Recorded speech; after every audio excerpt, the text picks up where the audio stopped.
यह फिल्म एक ऐसी एस्थेटिक डेथ विसल एस्टेक मृत्यु सीटी के बारे में है जिसे बजाने पर उसे सुनने वाले व्यक्ति की भविष्य की मौत जाग जाती है और वह मौत उस इंसान को ढूंढते हुए उसे मारने आती है। Wikipedia. Scene by scene Hindi में पूरी कहानी। ओपनिंग बटा प्रोलॉग मेसन की भयानक मौत। फिल्म की शुरुआत पेलिंगटन हाई स्कूल में होती है। स्कूल का स्टार बास्केटबॉल खिलाड़ी मेसन रे मोर एक बड़े बास्केटबॉल मैच के बाद लॉकर रूम के शॉवर में जाता है। Keith the movies. मेसन को वहां एक जले हुए आदमी के भूत के दर्शन होने लगते हैं। एक डरावनी जलती हुई आकृति उसे घेर लेती है। विकिपीडिया। और फिर अचानक मेसन खुद आग में जलने लगता है, उसके साथी देखते ही रह जाते हैं। यह मौत बेहद भयानक और दर्दनाक है। यह ओपनिंग सीन दर्शकों को बता देती है कि आगे क्या होने वाला है। Keith the movies. 6 महीने बाद CHRYS का स्कूल में पहला दिन। मेसन की मौत के 6 महीने बाद हमसे मिलती है CHRYS विलेट दफने कीन, एक शांत और अकेली रहने वाली नई लड़की जो एक दुखद हादसे के बाद इस शहर में आई है। Keith the movies.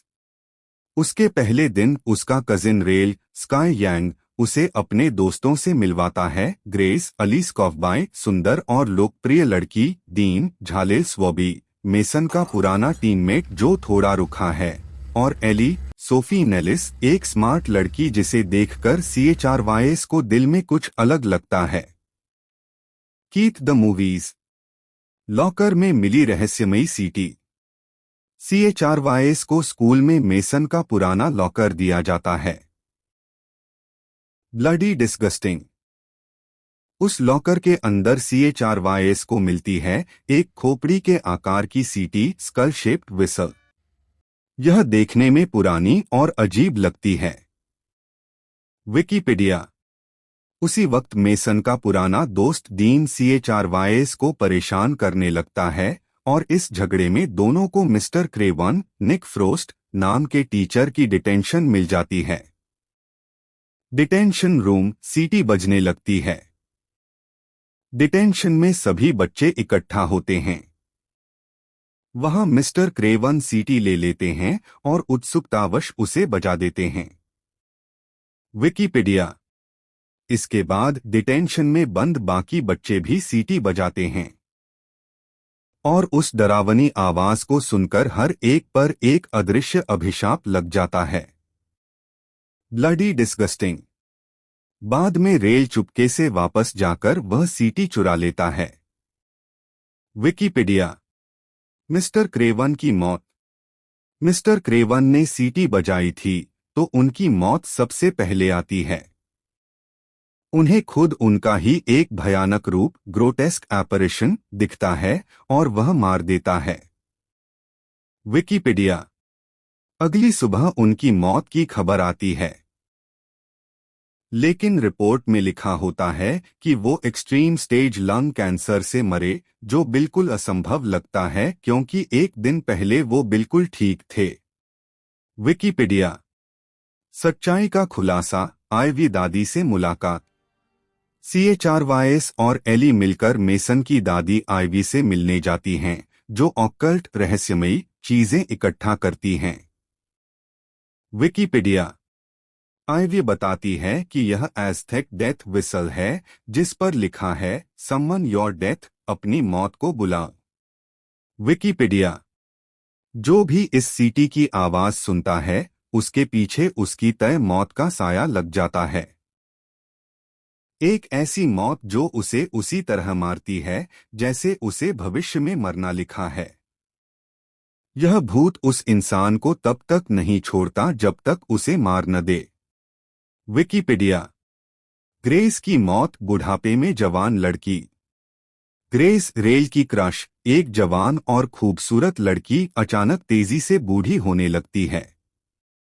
उसका शरीर पल पल में एक बुजुर्ग औरत में बदल जाता है और वह मर जाती है।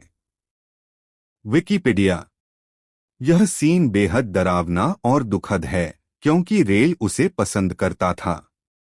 डीन की मौत कार क्रैश का साया।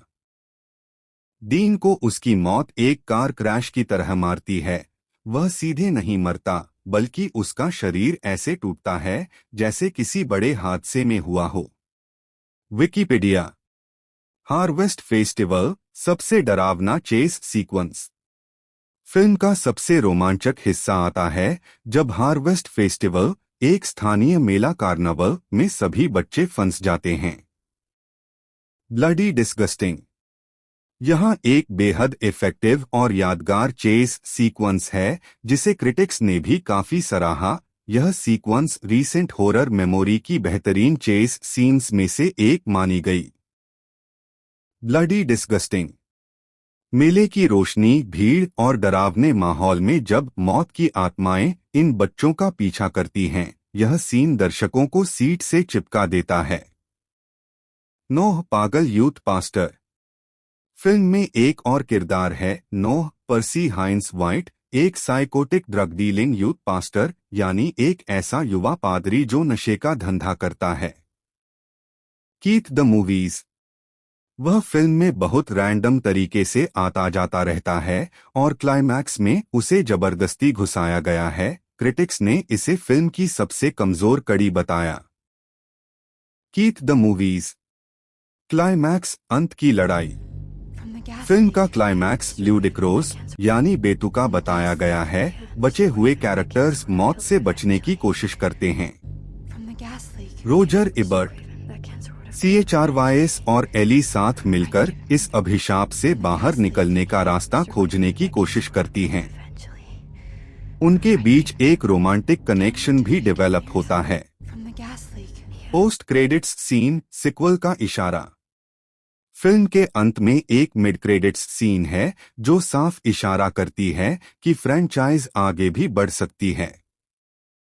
Keith the movies.